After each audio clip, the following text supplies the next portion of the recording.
Lo mlawuli uyaleli ibhange ukuba lime ukwemukela imali nokuvumela ukukhishwa kwayo. Leli bhange lithi-ke lokhu kungukubukela phansi amakhasimende alo.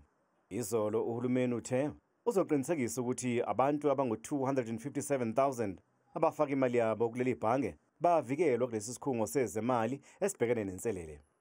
Iqembu i-IFP likhiphe isitatimende esithi isinqumo sebhange lombuso sokuhlakaza iThala Bank siwukuchukuluza futhi-ke siyinhlamba ekuphepheni ngakwezemali komuntu ompisholo, ngakho-ke liyaphikisana nalokhu. Neqembu i-EFF liphawulile ngalesi sinqumo sokuhlakazwa kwebhange iThala, lithi ungqongqoshe wezemali u-Enoch Godongwana wehluleka ukusiza leli bhange kanti futhi umgcinimafa nohulumeni wobambiswano we-ANC ne-DA kudala uyimisele ekubuyiseni emumva okuzuzwe eminyakeni ngama-30 edlule kuleli zwe. Undunankulu wesifundazwe uThami Ntuli uthi zikhona inhlelo zokweseka iThala Bank. The interest of preserving iThala is the interest of the people of KwaZulu-Natal. Unfortunately, the Prudential Authority and the RA, they seem to be not in support of the preservation of iThala by action or by implication. That is what then we are contesting on behalf of the people of KwaZulu-Natal, that while the issue of compliance is being addressed, but let us allow this iThala SOC not in fact to be closed, because that will be in fact a hard blow to the previously disadvantaged communities. Kusenjalo uNtuli uphawulile ngodaba lweNgonyama Trust lapho kunokungaboni ngasolinye phakathi kweNgonyama uMisuzulu kaZwelithini namanye amalungu ebhodi leNgonyama Trust. Lokhu kulandela ukumiswa kwamalungu ayisithupha athinteka ophenyweni olubandakanya isikhwama. uNtuli uthi lolu daba lusengalungiseka. We even had a side talk with the national minister on the challenges and the way forward.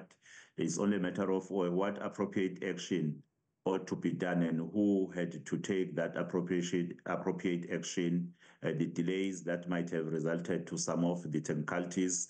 And then that is what we'll be looking at. I'm of the view that we still have a platform that will resolve the current situation.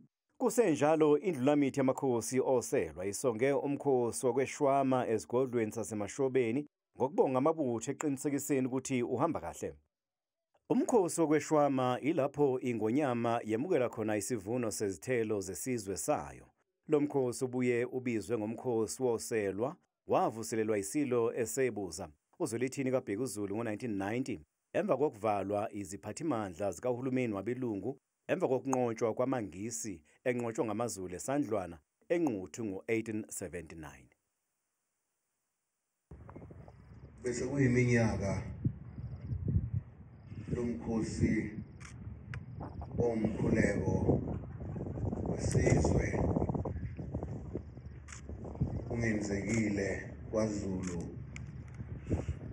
ngenxa esimo sathi sabhekana naso hamba kweNgonyama. Namhlanje ngithokoza kakhulu ukuthi inyanga zonke nenyanga ezulu zovumele lo mkhosi emva kweminyaka engaka ukuthi mawenzeke. Nokuyinikela Zulu ngithokoza kakhulu. Ibutho kungesona umsebenzi olula, obunzima kakhulu, ikakhulukazi odokotela kade sisebenza kanye nabo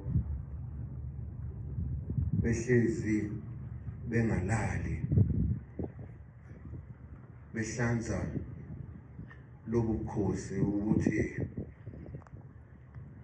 bungafi.